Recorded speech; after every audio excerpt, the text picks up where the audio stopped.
The Huawei Mate 9 is a phone that's equal parts Samsung Galaxy S7 minus the burny, catchy on fiery bit, and the iPhone 7, but also mixes in the brand's own design sensibilities inside and out.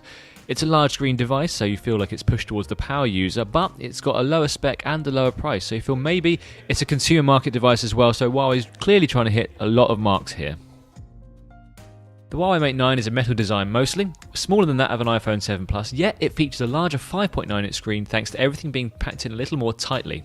There's a fingerprint scanner on the back and that works quite efficiently and quickly, and it fits where your finger should land, so again, Huawei's put a nice little feature in the right place. You can also pull down on this back screen so you can actually see the notifications without having to touch the front of the display.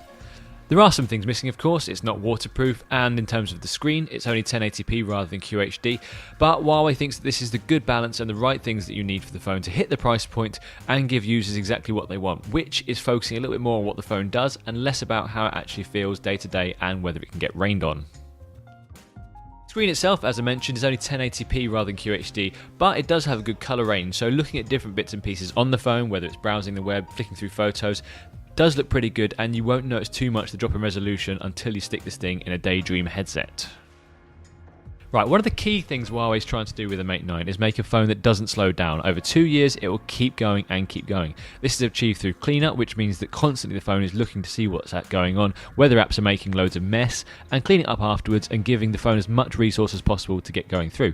In terms of that resource, you've got the Kirin 960 chip, you've got 4GB of RAM, so everything should work really speedily, and in the early tests, it does do just that. There are a few bounces left and right, but ultimately, Huawei's made a phone that does work speedily under the finger. Now, one of the big changes is to the EMUI 5.0. Now, this is Huawei trying to say, look, we understand that Emotion UI isn't quite as mainstream as perhaps other phones have made in the past. We're making it a lot more Android-like, a lot more material, and the interface is a lot cleaner. You've got blues and whites. It's inspired by nature or some Greek islands or something. They showed us a video, not entirely sure, but it does feel a lot cleaner. There are a lot more swoops and curls, and the animations are a lot less laggy as well, which is quite nice. And one of the key things, you can enable and disable the app drawer. Huawei's Emotion UI has always been getting rid of the app drawer, which works very well in Asian territories, in the Western world not so much. So now you've got the choice to toggle that on and off. A, it's very quick, which is great, and B, both interfaces work very nicely, so it's up to you really what you like, and if you do get rid of the app drawer, things are super speedy. Fortunately, with this early hands-on, one of the things we can't test is the battery, which is a shame because this should be an absolute monster in terms of how long it can last. First of all, you've got a 4000 mAh battery pack, so this thing should just go and go and go. Plus, you've got a new feature called Supercharge, which Huawei believes can make the phone charge faster than anything on the market. So just 10 minutes is enough to gain 3.5 hours of movie playback. That's something we really want to test, and it seems like over time this could degrade the battery, but Huawei says it's not going to happen. One of the more niche elements of the battery, but is impressive, is the ultra battery mode. Most phones have got that nowadays, which means you can plug it in and the phone will go into an absolute Nokia-like state of stasis and will just use the very basic functions. Turning this on and off usually means the phone has to restart or takes 30 to 40 seconds. With Huawei, it's instant. You turn it on, you save battery, turn it off, you're back into normal mode, and that's how it should be. We've got a 12 megapixel sensor on one side and a 20 megapixel on the other. The former is an RGB sensor, the standard thing you might find, and the latter monochrome. So Huawei reckons it can interlace these two pictures together and make a better image. This worked quite nicely on the P9, so we're interested to see whether this will work. In the early tests, it seemed to improve things. So for instance, covering one of the shutters means that you can actually tell whether the monochrome is helping anything, and side by side the pictures did seem to be a little bit more bright and in focus. Huawei's tried to make the camera easy to use, giving options for both the auto mode and for the more prosumer camera photographer man. If you just swipe up from the right hand side, you get all the different options, and these do generally seem to work. Exposure improves and also contrast can be tweaked.